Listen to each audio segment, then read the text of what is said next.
My name is Caprice Young. I am currently the CEO and superintendent of Magnolia Public Schools. We have 10 schools, 8 in Los Angeles, 1 in Santa Ana, 1 in San Diego. In 2002, when I was president of the school board, it was my signature on their first charter. It was a wonderful charter from the very beginning. It was started by a group of graduate students, about half of whom were immigrants from Turkey, from the top universities in Turkey, who were going to school at UC Irvine and had gotten degrees from USC and Caltech, and had made friends there with people from the United States. And for a couple of years they were doing tutoring in the inner city schools. That tutoring led to just a frustration that they didn't have enough time with the kids to really help them succeed.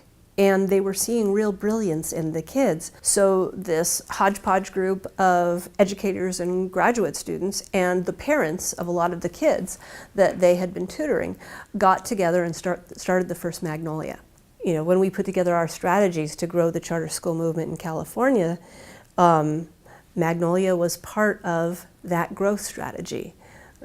So I was helpful in getting them the startup grants that they needed in order to grow. Magnolia was, I think, the third of all of the charter schools in the whole state to get statewide charters. And the state's not doing those anymore, but they were then. And they did it only for schools that had proven excellence in academics.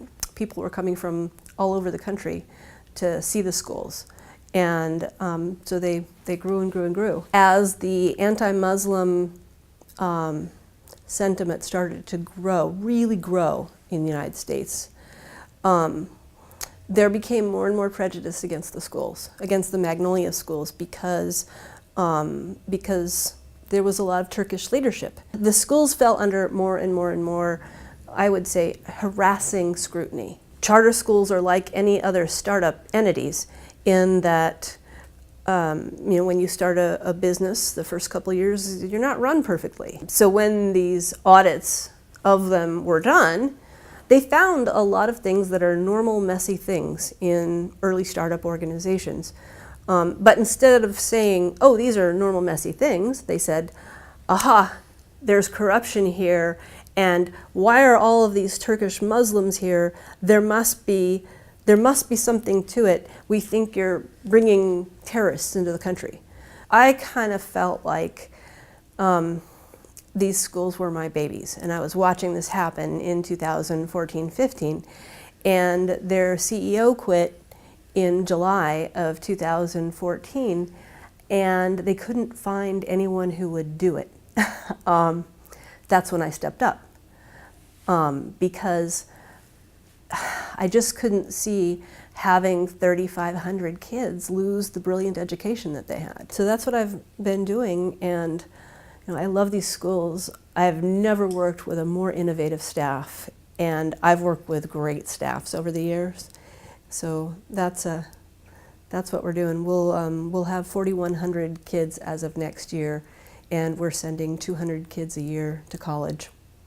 I think the thing that I'm most proud of is that we've gotten the flywheel going, right? And so we've seen it grow from about 100 charter schools statewide when I started on the school board. I think it was even fewer than that. We only had 17 in Los Angeles, to now about 1,000, approaching 1 million kids and families, and teachers who are over the moon wonderful, who choose to teach in charter schools because they want to be innovative and they want those freedoms. And I think what happens is when you give people, a little bit of freedom, they want more. As long as we can maintain that culture of the success of our kids being the test of whether or not our public education system is excellent, then we're doing our right job. And now that we have this massive constituency that is committed to this, our biggest job really is just telling the story to each other to keep everybody inspired and moving forward.